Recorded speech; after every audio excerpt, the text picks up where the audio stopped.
Oi, boa tarde, boa noite. Vou tentar a professora. Ela é Sandra Espinosa Almanza, possui doutorado em Educação pela Universidade Federal do Rio Grande do Sul e mestrado em Educação pela mesma universidade. Possui especialização em linguagens verbais e visuais pelo Instituto Federal Sul-Rio Grandense e graduação em Filosofia pela Universidade Federal de Pelotas. É membro do Núcleo de Estudos em Mídia, Educação e Subjetividades da Universidade Federal Universidade Federal do Rio Grande do Sul.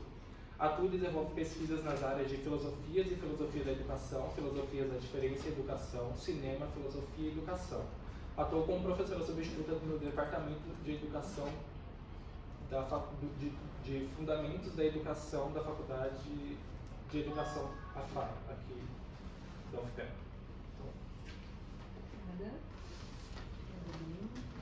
Bom, boa tarde a todas e a todos. Eu começo agradecendo a professora Josimara pelo convite, queridíssima Josi, né, a recíproca é muito verdadeira.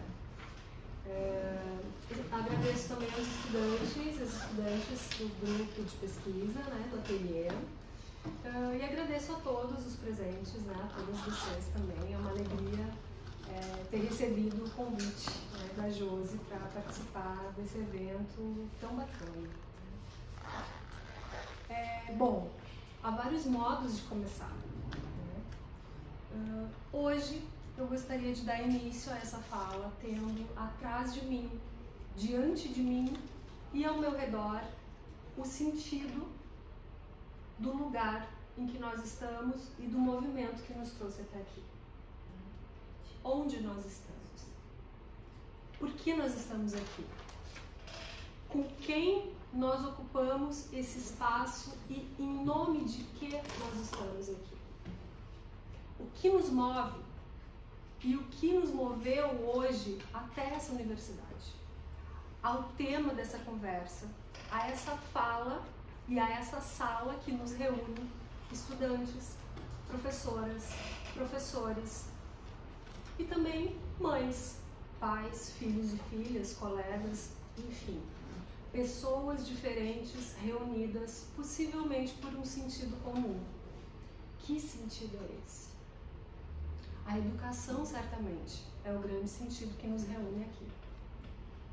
Educação como prática humana que se propõe a pensar por nosso intermédio, através do nosso corpo, da nossa comunidade, o tempo presente e a nossa presença e a responsabilidade dos nossos gestos na relação com os outros seres humanos, mas não só, também com seres não humanos, com o mundo e com a vida. É também o sentido do gesto educativo e especialmente docente que nos traz aqui. Como exercer a docência em tempos de caos?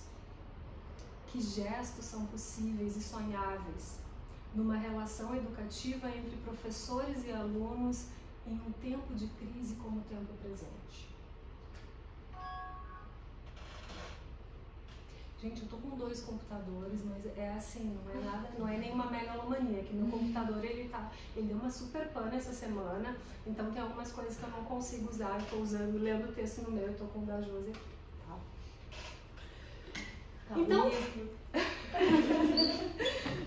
para começo de conversa, então, eu sinalizo rapidamente a minha trajetória de formação, né, o Lima já me apresentou. Mas eu retomo, então, que é para situar melhor vocês das condições, né, e das circunstâncias com que eu começo, então, a minha docência, né, no ensino superior, no momento em que a pandemia de Covid-19 irrompe, né, e irrompe como mais um sintoma, né, da crise generalizada do nosso tempo. Bom, a minha formação inicial, então, é em licenciatura em filosofia por essa universidade, né? Eu estudei nesse prédio, inclusive. Depois, eu segui a minha formação...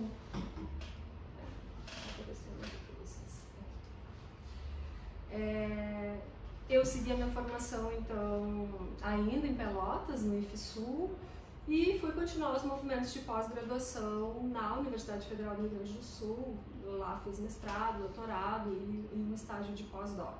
Né? E então,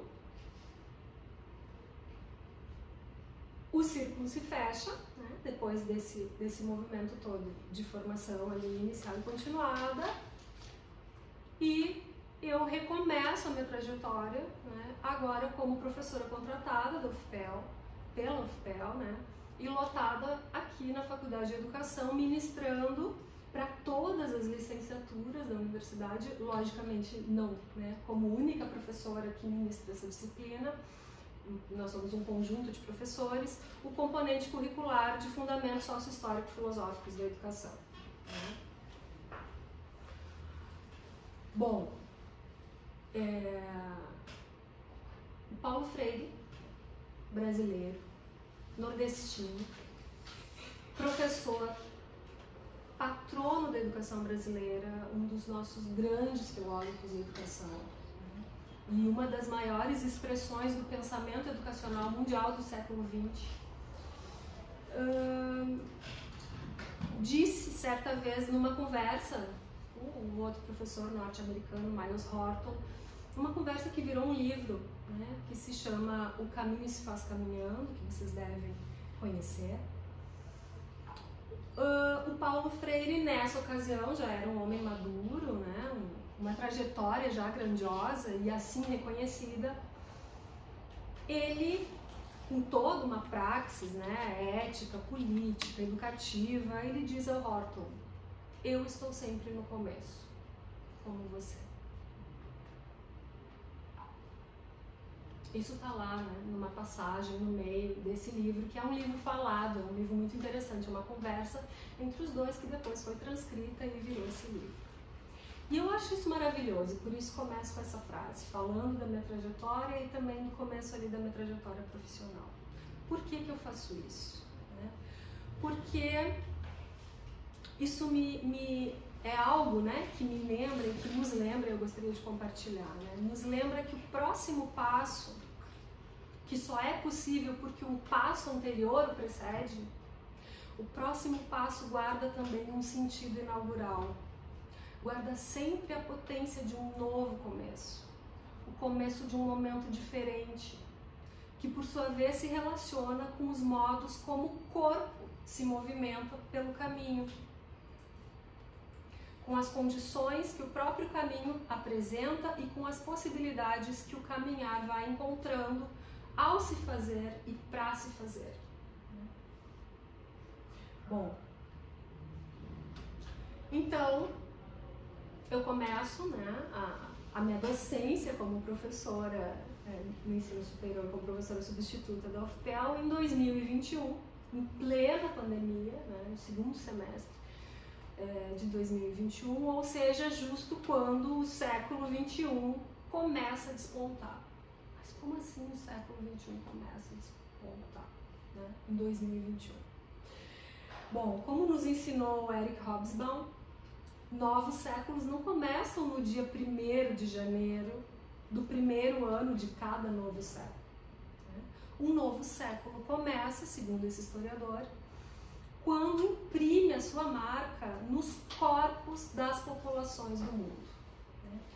Quer dizer, nessa perspectiva, o século XX teria começado então ali com a Primeira Grande Guerra e o século XXI teria, né, começado de fato, ele já teria dado sinais, os primeiros sinais com a crise financeira de 2008 e tudo mais, mas ele de fato imprime a sua marca como um novo século com a pandemia, né, de coronavírus, ali no começo de 2020.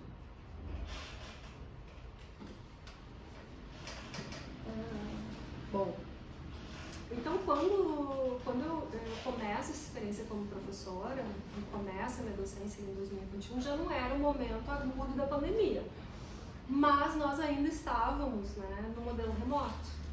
E as medidas de segurança sanitária e de contenção do vírus eram ainda muito fortes. Então, praticamente todas as minhas demandas contratuais, elas foram feitas, né, de modo online. Né? As reuniões de professores eram online, as reuniões de departamento e as aulas, claro, né? Toda a situação de ensino-aprendizagem era feita no modelo remoto, né? Então vocês imaginem o desafio, né? O tamanho do desafio que se colocava para uma docência naquela situação, naquele contexto de caos que ainda por cima também ela se inaugurava, né?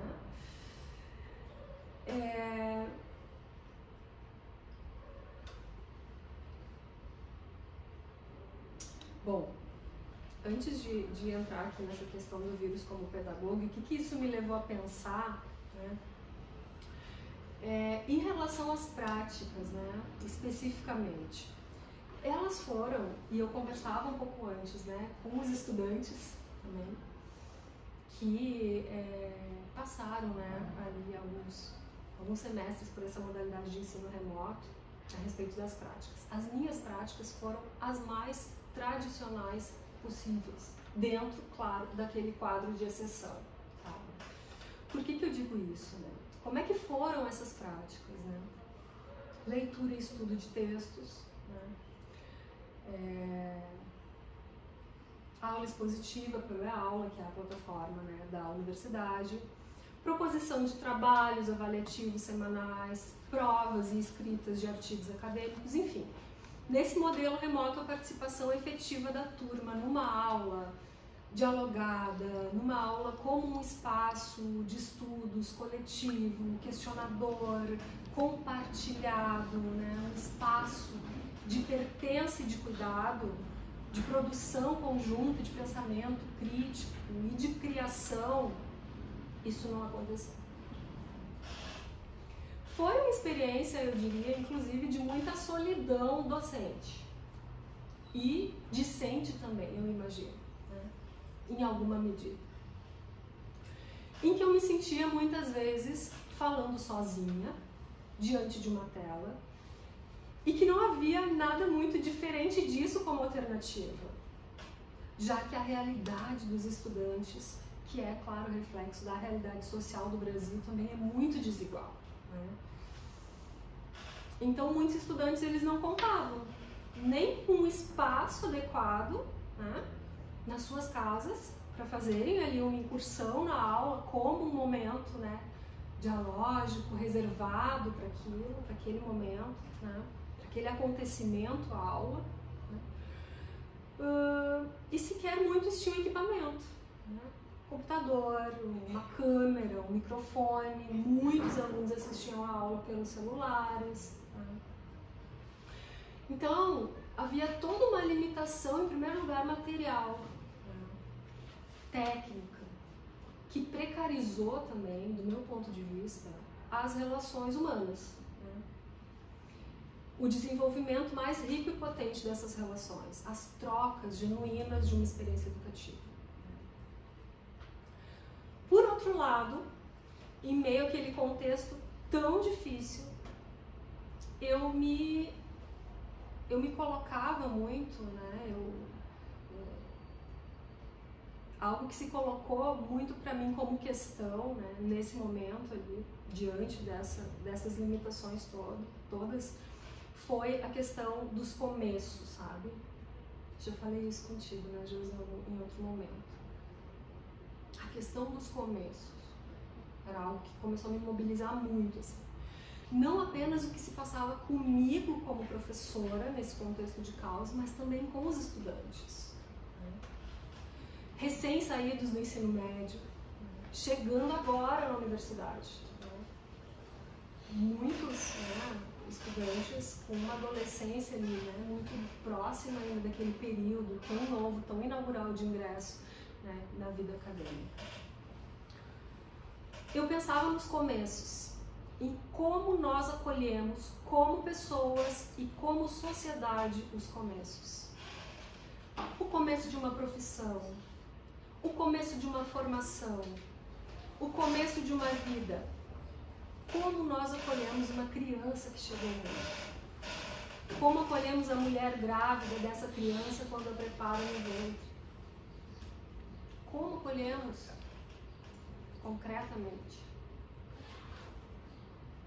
Como acolhemos uma criança que começa a sua existência fora de casa, longe da família, pela primeira vez na escola ou ainda antes na creche? Como acolhemos no espaço de trabalho que ocupamos um colega que começa? Com que gestos nós acolhemos os começos, sabendo que todos os começos são pontos sensíveis e em alguma medida um pouco frágeis? Essa para mim foi se tornando, se transformando numa grande inquietação. A questão dos começos e da ação.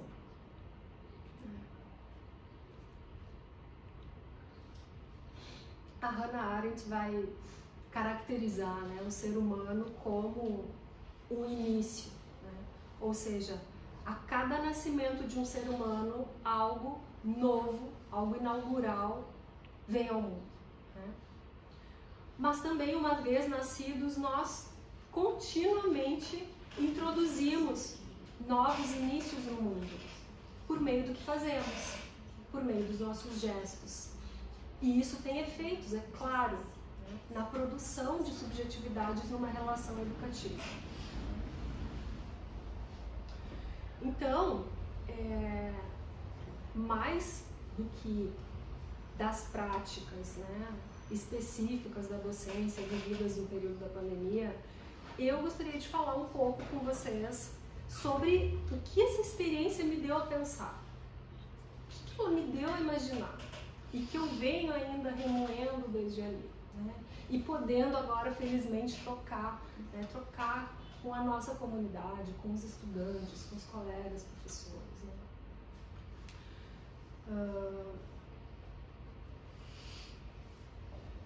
Então, eu gostaria de falar, né, sobre a imaginação, né, desses gestos possíveis de exercer a docência nesse nosso tempo, diante das urgências do presente. E o vírus, me parece que, enquanto fenômeno que toma as proporções, né, que tomou nessa recente pandemia, ele foi também uma espécie de grande pedagogo, né, para retomar a expressão do Boaventura de Souza Santos, né, quando ele vai falar das metáforas do vírus, né, como foram utilizadas, né, as metáforas do vírus durante esse período da pandemia, ou como inimigo, ou como mensageiro, ou como pedagogo. Bom, eu tomei como um ponto ali de reflexão, né, de autorreflexão também, o vírus como pedagogo, né, para pensar e para problematizar o quê? Né?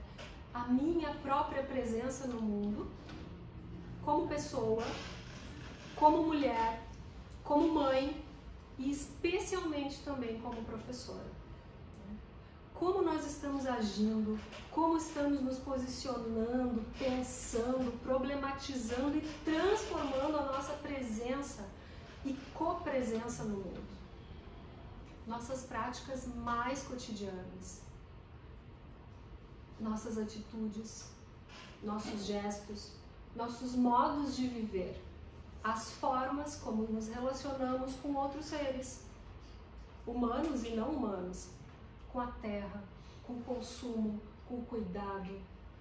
Como anda a nossa responsabilidade com o presente? Que futuros possíveis guardam os nossos gestos? Lembrando que nós somos professoras e professores e não modelos de perfeição, né? Então a conversa que eu gostaria de propor aqui gira em torno da dimensão ética da nossa prática docente, mas também estética, né? Da nossa prática docente, mas também da nossa própria existência. Existência em meio à qual nós nos constituímos, né, a nós mesmos, como sujeitos e também como professoras e como professores.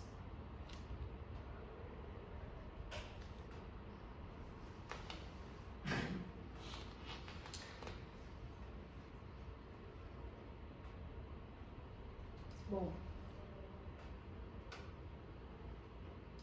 e nós somos, né? E seremos professores e professoras desse tempo. E sabemos que mais do que uma grave pandemia de Covid-19, por hora superada, felizmente, a época atual vive um tempo de crise, né? Nós todos estamos, seres humanos e outros, no meio de uma tempestade perfeita, num tempo de profundas mudanças. Época na qual se sobressaem simultaneamente, né, uma época de crise generalizada, né, em que muitas crises, né, concomitantes ali se sobrepõem, né. Então a gente pode falar numa crise sanitária global, como a que tivemos recentemente da pandemia, né, uma crise humanitária, uma crise espiritual, uma crise religiosa, uma crise ética, moral, uma crise política das democracias ao redor do mundo, né? Uma crise econômica de extensão global, uma crise mundial da educação, crises migratórias e crises ecológicas de toda a ordem, uma mutação climática planetária que está aí, né, inflamando o tema do fim do mundo, né, mas nós estamos sentindo ela na nossa pele. Enfim, né? Como se isso não bastasse, há ainda um discurso da crise, que faz dela uma anomalia, né? O discurso da crise permanente, diante da qual não há muitas alternativas para nós, né? Indivíduos e sociedade, se não aceitar o que nos é imposto. Mas isso já é uma outra discussão.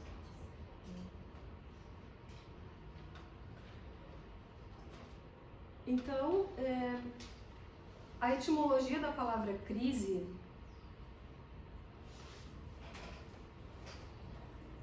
tem origem jurídica, vem do grego crisis, e significa juízo, ponto crítico, seleção, decisão, mas também contenda, disputa, de onde se deriva critério, base para julgar, mas também habilidade para discernir e por aí vai. Né? Todo um léxico que vem, né, da formação aí da palavra. A noção de crise transmite a imagem de um momento de transição, de uma condição anterior para uma nova. Indica separação, mas indica escolhas, indica decisões. Uma situação crítica nos convoca, nos chama à ação. Vamos guardar a questão dos começos e a questão da ação a que nós somos convocados numa situação de crise, numa situação crítica. Em uma conversa com o Zygmunt Bauman, num livro chamado Estado de Crise, o Carlo Bordoni considera que, em resumo, a crise é um fator que predispõe à mudança e prepara para futuros ajustes sobre novas bases.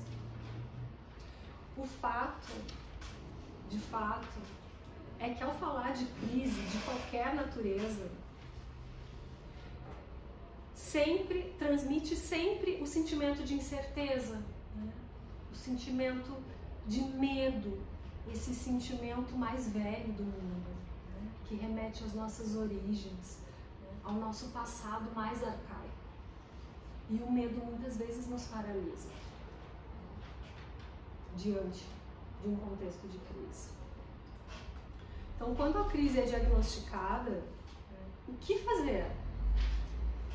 Sendo que ela nos impõe, né, uma decisão. Como fazer? Como escolher o que fazer? Que medidas tomar? É preciso decidir. É preciso fazer uma escolha, né, diante do estado atual do mundo,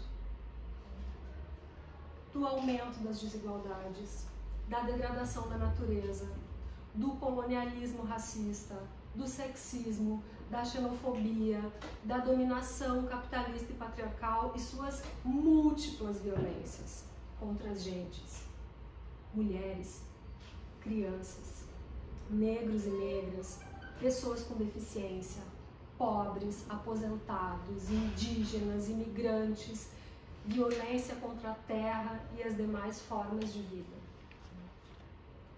É preciso questionar as premissas do nosso modo de vida, que são aparentemente inquestionáveis, nesse regime, nesse momento do capitalismo atual que nós vivemos, nesse nosso tempo. Nesse tempo que é o nosso. Nesse tempo em que nós estamos, todos e todas, na superfície do mundo, e que a superfície do mundo também está no mais profundo de nós mesmos.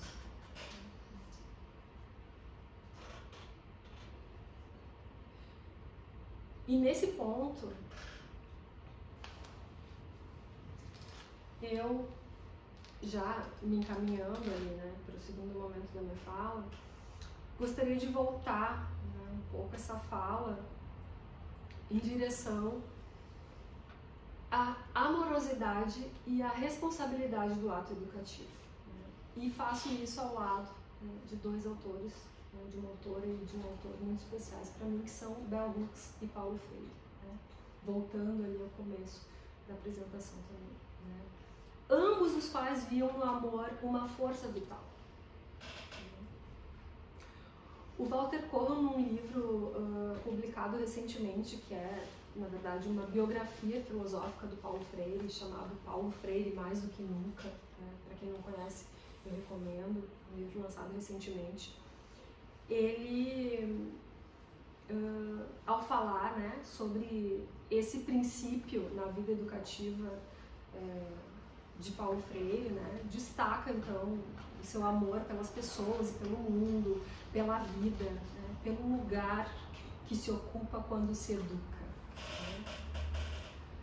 Amor não apenas como sentimento, mas como ato político, como ação, como força transformadora que afirma a vida para expandir a vida e nunca para reduzi-la. Amar é um ato político. A educação é um ato político. Política e amor, como nos ensina Freire, dizem respeito a todas as esferas da vida.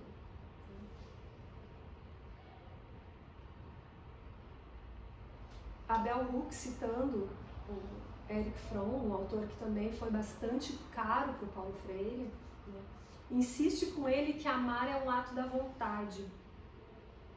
Amar é uma ação, mas é também uma intenção. A vontade implica também escolha. Quer dizer, no limite, nós não temos que amar, nós escolhemos amar. Embora o Paulo Freire vai dizer que não é possível educar sem amor. Educar sem amar. Mas no limite, nós não devemos amar. Nós podemos, né? Nós escolhemos amar. Escolhemos o compromisso de amar. Falar de amor e afirmar um eros pedagógico nada tem a ver com fantasia. Porque o amor no nosso tempo, ele não é um valor, né, que nós buscamos. Né? Mas falar então de amor e afirmar um eros pedagógico nada tem a ver com fantasia, muito ao contrário. E talvez por isso seja tão difícil na realidade das nossas escolas e das nossas instituições de ensino escolher amar. Porque não se pode amar sem justiça. E é isso que esses autores nos falam. Como é possível amar verdadeiramente sem respeito? Sem condições dignas?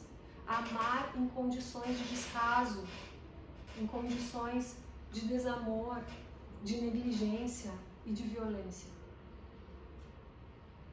Realidade que sabemos existir. E tantas e tantos de nós, professoras e professores, vivemos no Brasil, nos nossos estados, nos nossos municípios.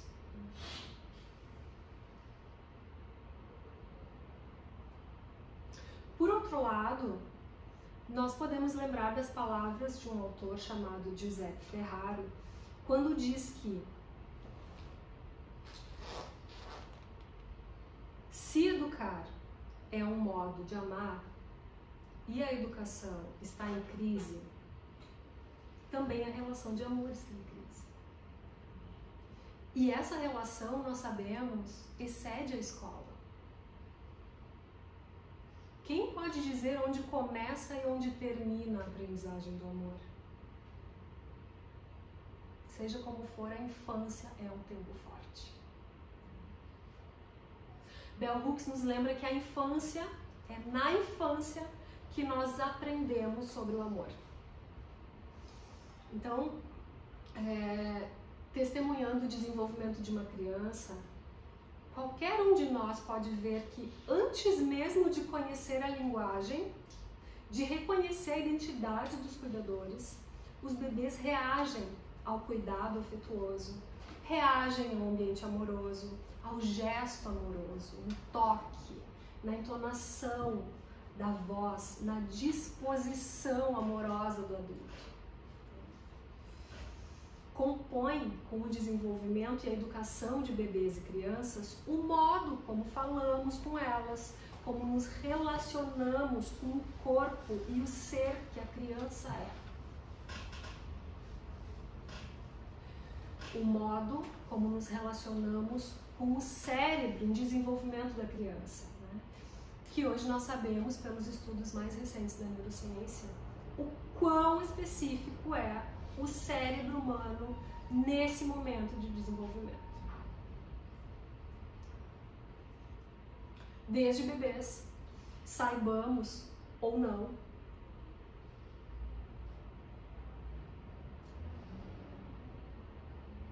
só um pouquinho que eu tô meio perdida aqui com os slides aqui no texto, gente, mas vamos lá.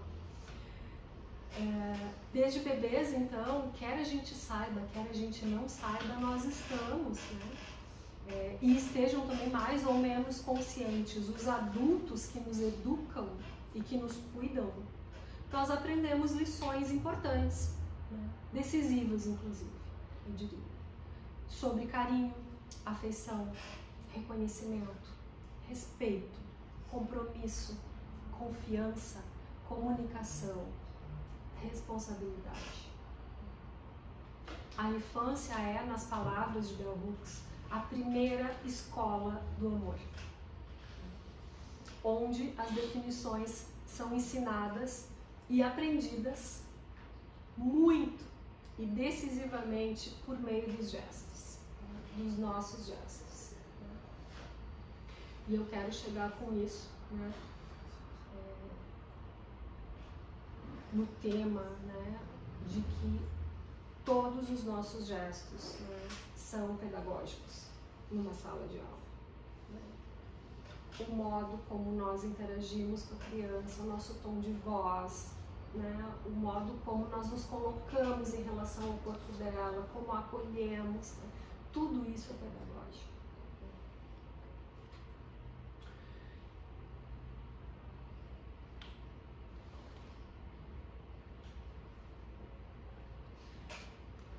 Então, a escolha, né, e a adoção de uma ética amorosa passam também pelo reconhecimento e pela afirmação das crianças em sua diferença.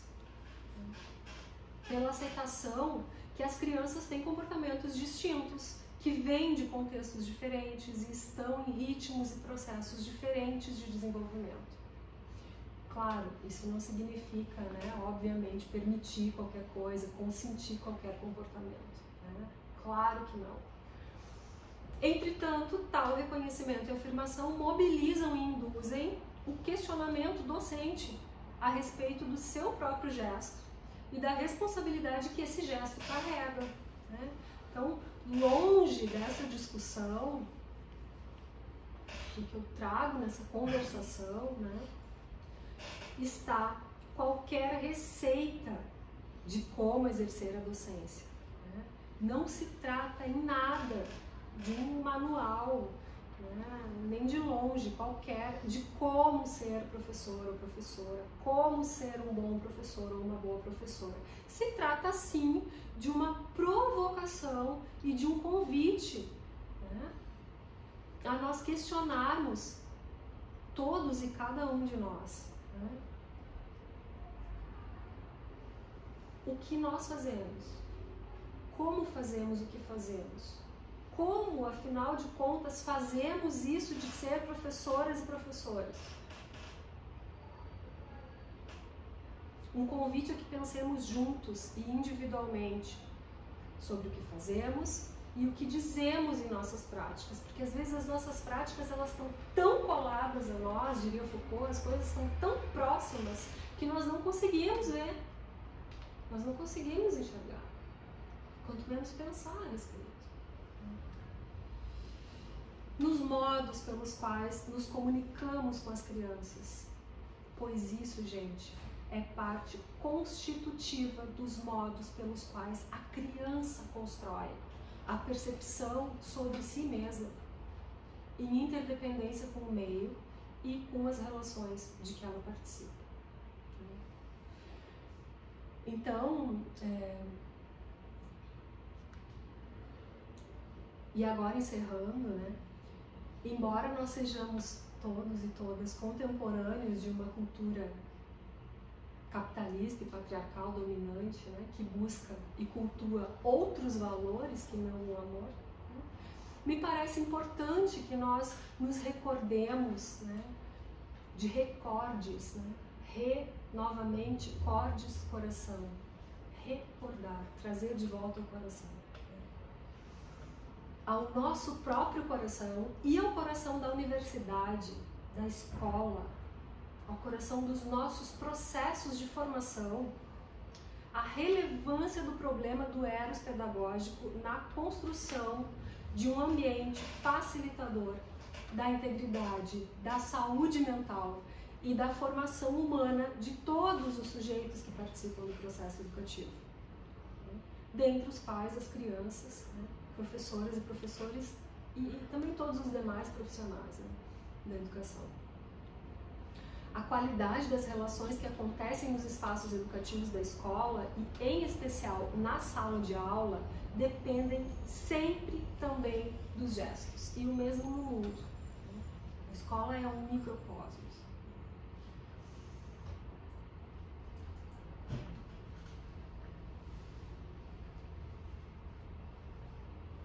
E nós poderíamos incluir na definição do amor como ação, né? Que é o convite que esses autores nos fazem, né? Nos provocam, a definição do amor como ação política e pedagógica, a comunicação não violenta, né? O respeito às diferenças, a atenção às singularidades de cada indivíduo, uma postura construtiva diante do erro e a valorização dos processos e conquistas individuais, a confiança, como confiavam Paulo Freire, Bell Hooks e outras tantas e outros tantos professores, dentre os quais, né, eu imagino nós que aqui estamos, a confiança na criação de um mundo em que seja menos difícil amar. Esse é o modo como o Paulo Freire acaba, né, uma das suas maiores obras, se não a maior, né, Pedagogia do Primeiro.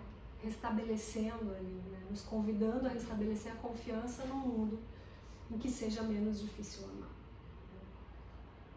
Porque um ambiente tóxico, ao contrário, né, opera justo na geração de posturas e relações tóxicas e autoritárias, distantes da elaboração de um mundo amoroso, um mundo comum, afirmativo, menos desigual, mais responsável e mais justo, comprometido com o bem-estar comum dentro e fora da escola. Muito obrigada.